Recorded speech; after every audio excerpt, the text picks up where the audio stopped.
Mzigo huu hapa, mwamba Christian anaonekana kuenjoy na mke wake Anna baada ya kufunga ndoa. Maisha mazuri tu hapa, gari, mjengo mkali na mengine mengi. Bibi Anna aliona ndoa sasa ndiyo furaha yake na maisha yake yamenyooka. Huyu hapa Anna baada ya wiki moja ya ndoa anatembelewa na shoga yake huyu wa muda mrefu sana, anaitwa Winnie. Winnie anamwaga maua tu kwamba ndoa inaonekana imekupendeza sana, una grow tu, mambo ya wanawake tena kusifiana. Anna anamwambia unanipanga na wewe utaolewa soon. Shoga yake Winnie anakataa kwamba mimi naona bado kumpata huyo mtu. Wakiwa sebreni pale, mara Chris huyo hapa mume wake na Anna anasema mume wangu kafika, mahaba tu pale. Winnie anaona hawa ndo wanaishi sasa, sio mimi. Siku kadhaa zikapita, show za kutosha hatimaye zimeleta matunda bana. Anna huyu anafanya surprise Chris, anakuja kumuonyesha nguo za mtoto huko. I say noma pale. Chris anauliza unataka kuniambia tunatarajia mtoto? Anna anasema basi hilo sio swali, mtoto yupo. Basi mapenzi kama yote pale, ile ni noma sana. Miaka 4 ikakatika kwenye ndoa hii, mambo ni mengi sana. Taratibu sasa ndoa ikaanza kubadilika, wanandoa hawa hawana muunganiko tena. Anna huyu haoni tena hamu zile alizokuwa nazo mumewe kabla ya ndoa. Chris anafika analala tu. Bibie ana miss moment za kimahaba sana. Mpaka asubuhi jamaa hajiongezi, basi bibie ana mind sana. Ofisini huku Anna anawaza tu kwamba kuna kitu ana misi sasa. Kila siku wapo busy na kazi tu, hakuna kingine wanafanya. Baada ya muda, miaka 4 ya ndoa, anaiona chungu sasa. Baada ya hapo alirudi nyumbani. Wakati anasubiri mumewe anakuja kama faraja, mjomba Chris anakuja na malalamiko tu hapa. Wafanyakazi wanazingua, tunapambana lakini matokeo kidogo. Jamaa haelewi kwamba mkewe amechoka. Mke wake akaamua kufunguka pale. Nimechoka na kila kitu. Jamaa nalo kama jinga tu anasema nitakutoa out tuende sehemu kwa siku 5. Hayo yote hayakuwa na maana. Bibi Anna kuna moment kazimisi ambazo jamaa hataki kujiongeza. Walifanya hiyo vacation na hapa wanarudi, lakini Anna anasema bado hakuna kilichobadilika akilini mwake. Mapenzi ya mumewe hayapo tena. Alifika nyumbani na kujilipua kidogo hapo ili awe hewani kwanza, huku mumewe akaingia jikoni kutengeneza vitu. Bibi Anna huyo hapa anamkumbatia mwamba hapa. Jamaa anasema umenishtua kweli. Bibi Anna akaanza mitego pale. Mume wangu, nataka tufanye kitu hapa. Jamaa haelewi mke wake kulikoni, mbona amepagawa hivyo. Anna anasema nataka tufanye hapa jikoni. Jamaa anasema hapana, hapa si sawa, twende chumbani.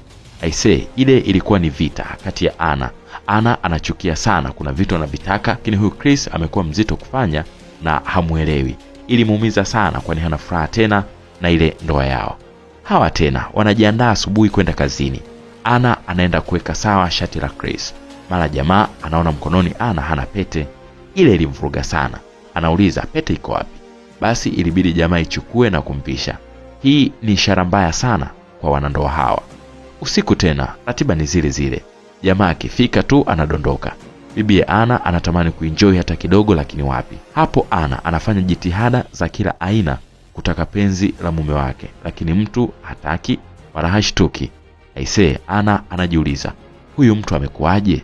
Hanitaki au mwanamke mwingine ambaye anamalizana naye huko nje ananificha mimi? Akiwa kitandani na mume wake anakumbuka nyakati hizi akiwa na huyu ex wake. Haya ndo mambo ya ex wake alikuwa akimfanyia usiku. Mechi za moto tu kila muda. Anarudisha kumbukumbu, anaona mumewe kalala pale. Sasa hii kumbukumbu ni mbaya sana kumkumbuka huyu ex wake. Akiwa jikoni pale asubuhi, mawazo yanamjia tu. Mara simu inaita.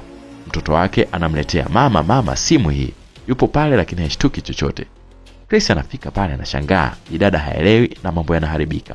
Jamaa akasema nitakupeleka hospitali. Inaonekana kuna kitu hakipo sawa.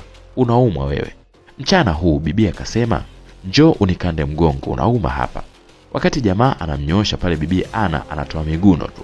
Pale jamaa anauliza nini hiki unafanya mchana huu, mtoto yupo? Anna anasema weka mambo tuondoke. Chris anasema umekuaje wewe? Tunafanyaje mchana huu na mtoto yupo? Aisee, pale ikawa ni mivutano. Yaani Anna analazimisha show pale, lakini Chris anakataa kwamba haiwezekani muda ule. Ile ni noma kweli. Anna alifunga safari sasa mpaka kwa shoga yake huyu Winnie.